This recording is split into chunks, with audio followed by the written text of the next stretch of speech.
નમસ્કાર દર્શક મિત્રો, પ્રાઇમ ડિવિઝન ન્યૂઝમાં આપનું સ્વાગત છે. ડભોઈ એમજીવીસીએલની વધુ એક બેદરકારી સામે આવી છે. વીજ કરંટ લાગતા વીજ કર્મચારીનું મોત નીપજ્યું છે. વઢવાણા ગામે થાંભલા પર સમારકામ કરવા ચઢેલા કર્મીનું મોત નીપજ્યું હોવાની માહિતી હાલ સપાટી પર આવી છે. ચાલુ વરસાદમાં વીજકર્મી લાઇનનું કામ કરી રહ્યો હતો ત્યારે ચાલુ સમારકામમાં વીજ પુરવઠો કોને ચાલુ કર્યો તે ખૂબ મોટો સવાલ છે. પોલીસે ઘટના સ્થળે પહોંચીને તપાસ શરૂ કરી છે.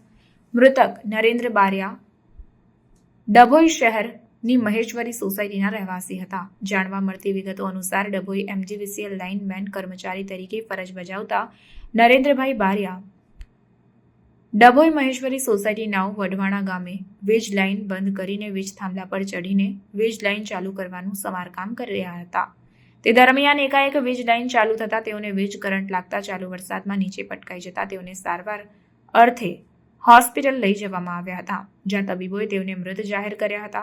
કર્મચારીના મોતના બનાવના પગલે સમગ્ર એમજીવીસીએલ કંપનીમાં માતમ છવાઈ ગયો હતો. ત્યારે પોલીસે અકસ્માતે મોતનો ગુનો દાખલ કરીને આગળની કાર્યવાહી હાથ ધરી છે.